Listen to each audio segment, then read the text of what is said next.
ଅଶ୍ୱିନ ମାସ ପୂର୍ଣ୍ଣିମାକୁ କୁମାର ପୂର୍ଣ୍ଣିମା କୁହାଯାଏ ଏବଂ ଏହା ଶରତ ଋତୁରେ ପଡ଼ୁଥିବାରୁ ଏହାକୁ ଶରତ ପୂର୍ଣ୍ଣିମା ବି କୁହାଯାଏ। ଚଳିତ ବର୍ଷ ଅକ୍ଟୋବର 6 ତାରିଖରେ ପଡ଼ୁଛି କୁମାର ପୂର୍ଣ୍ଣିମା। କୁମାର ପୂର୍ଣ୍ଣିମା ପୂଜା ପ୍ରତ୍ୟେକ କୁଆଁରୀ ଝିଅମାନେ ପାଳିଥାନ୍ତି। ଏହାର 1 ମାସ ଆଗରୁ ଇନ୍ଦ୍ର ପୂର୍ଣ୍ଣିମାରୁ ଆରମ୍ଭ ହୁଏ।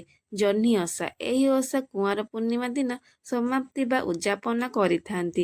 ଜହ୍ନି ଓଷା କିଏ କିଏ 15 ଦିନ, 7 ଦିନ ବା 5 ଦିନ ପାଳନ୍ତି ଏବଂ କୁମାର ପୂର୍ଣ୍ଣିମା ଦିନ ଚନ୍ଦ୍ର ପୂଜା ଏବଂ ଜହ୍ନି ପୂଜା କରିଥାନ୍ତି।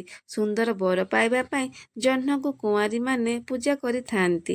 ଏହି ଦିନ ସୂର୍ଯ୍ୟ, ଚନ୍ଦ୍ର, ତୁଳସୀ ଚଉରା, କାର୍ତ୍ତିକେୟ, ଗଜଲକ୍ଷ୍ମୀଙ୍କୁ ପୂଜା କରାଯାଏ। କାର୍ତ୍ତିକେୟଙ୍କ ପରି ସୁନ୍ଦର, ଉଜ୍ଜ୍ୱଳ, ଦିବ୍ୟ ପୁରୁଷ ପରି କୁମାରୀ ଝିଅ ବର ପାଇବା ପାଇଁ ଏହି ପୂଜା କରିଥାନ୍ତି ଏବଂ ଜହ୍ନ ପରି ଉଜ୍ଜ୍ୱଳ ସୁନ୍ଦର ବର ପାଇଁ ଜହ୍ନକୁ ପୂଜା କରାଯାଇଥାଏ। କୁମାର ପୂର୍ଣ୍ଣିମା ଦିନ ପ୍ରଭାତରୁ ଉଠି ଝିଅମାନେ ପୂଜା କରନ୍ତି ଏବଂ ଆଞ୍ଜଳି ଟେକିଥାନ୍ତି। ପରେ ସନ୍ଧ୍ୟାବେଳେ ତୁଳସୀ ଚଉରା ପୂଜା ଏବଂ ଚାନ୍ଦ ପୂଜା କରିଥାନ୍ତି। ଏହା ମାନ୍ୟତା ଅଛି ଯେ ମା ବୃନ୍ଦାବତୀ ପତିବ୍ରତା ନାରୀ ଥିଲେ। ବୃନ୍ଦାବତୀଙ୍କ ପରି ପତିବ୍ରତା ନାରୀ ହେବା ପାଇଁ ଚଉରା ପୂଜା କରାଯାଏ। କୁମାର ପୂର୍ଣ୍ଣିମା ପୂଜା ଦିନ ସକାଳୁ ଉଠି ଗାଧେଇ ସାରି ନୂଆ ଡ୍ରେସ୍ ପିନ୍ଧି ସଜ ସିଙ୍ଗାର ହୋଇ ଅଳତା ଲଗାନ୍ତି। ତାପରେ ଆଞ୍ଜୁଳି ଟେକି ଚଉରାକୁ ସଫା କରି ସେଠି ଆଞ୍ଜୁଳି ଟେକି ପାରିବେ। ନଚେତ୍ ଦୁଆର କିମ୍ବା ଛାତ ଉପରେ ଆଞ୍ଜୁଳା ଟେକି ପାରିବେ।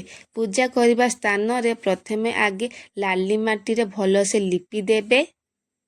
ଲିପା ପୋଛା ସରିଲା ପରେ ଚାଉଳ ରଖି କଳସ ସ୍ଥାପନା କରିବେ। କଳସରେ ଆମ୍ବ ଡାଳ ଓ ନଡ଼ିଆ ରଖି ସିନ୍ଦୁର ଲଗାଇ ଫୁଲ ଆଉ ଗୁଆ ରଖିବେ। ଏକ କୁଲାରେ ଖଇ ନେବେ। ତା ସହିତ ନଡ଼ିଆ, ଆଖୁ, କଷି କାକୁଡ଼ି, କଷି ଜହ୍ନି, କଷି ଲେମ୍ବୁ ଆଦି କଷି ଫଳ ସବୁ ରଖିବେ।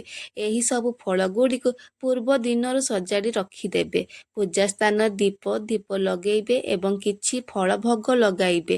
ତାପରେ ଖଇ ସହ ଗୋଟି ଗୋଟି କରି ରଖିଥିବା ଫଳକୁ ଆଞ୍ଜୁଳରେ ନେଇ ଉପରକୁ ଟେକିବେ।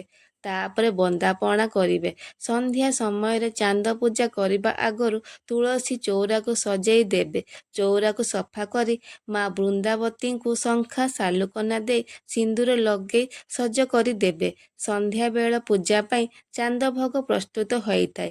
ଚାନ୍ଦ କରିବା ପାଇଁ ଖଇ, ଗୁଡ଼, କାକୁଡ଼ି, କଦଳୀ, ଛେନା, ପୂଜା କରାଯାଇଥିବା ଫଳ ସବୁକୁ ନେଇ ଚକଟି ଚାନ୍ଦ ତିଆରି କରିବେ। ସନ୍ଧ୍ୟା ହେଲେ ଚାନ୍ଦ ଆସିଲା ପରେ ଚଉରା ମୂଳରେ ପୂଜା କରିବେ। ଚଉରା ମୂଳରେ ମୁରୁଜ, ଝୋଟି ପକାଇବେ। ଦୀପରେ ମା ବୃନ୍ଦାବତୀଙ୍କୁ ବନ୍ଦାପନା କରିବେ ଏବଂ ଚାନ୍ଦକୁ ବନ୍ଦାପନା କରିବେ। ନଡ଼ିଆ ବାଡ଼େଇ ଚାନ୍ଦ କରିଥିବା ଭୋଗକୁ ଚାନ୍ଦକୁ ଭୋଗ ଲଗାଇବେ।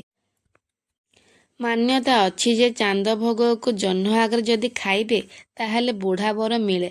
ସେଥିପାଇଁ ସେଇ ଚାନ୍ଦ ଭୋଗକୁ ଘର କବାଟ କଣରେ ଲୁଚି କରି ଖାଇଥାନ୍ତି। ଆଉ କେଉଁ କେଉଁ ସ୍ଥାନରେ ଚାନ୍ଦ ଭୋଗକୁ ନେଇ ଜଳରେ ବିସର୍ଜନ କରିଥାନ୍ତି ଏବଂ ସେଇ ଜଳରୁ ହାତ ବୁଡ଼େ ଯାହା ପାଇବେ, ଗୋଟି, ଶାମୁକା ଯାହା କିଛି ବି ପାଇବେ ତାକୁ ଆଣି ଘରକୁ ଆସନ୍ତି। ଯେଉଁଆଡ଼େ ଯେଉଁ ପ୍ରଥା, ଯେଉଁ ବିଧି ଅଛି ସେହି ଅନୁସାରେ କରିବେ। କୁଆଁରୀ ଝିଅମାନେ ଖୁସି ମନରେ ଆନନ୍ଦରେ ଉତ୍ସବ ଏହି କୁଆଁର ପୂର୍ଣ୍ଣିମା ପାଳନ କରିଥାନ୍ତି।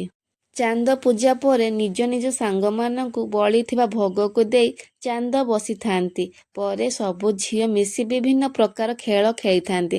ଆଶା କରୁଛି ଏହି ଭିଡ଼ିଓଟି ଆପଣମାନଙ୍କୁ ଭଲ ଲାଗିଥିବ। ତାହେଲେ like, share, comment and subscribe କରିବାକୁ ଭୁଲିବେ ନାହିଁ।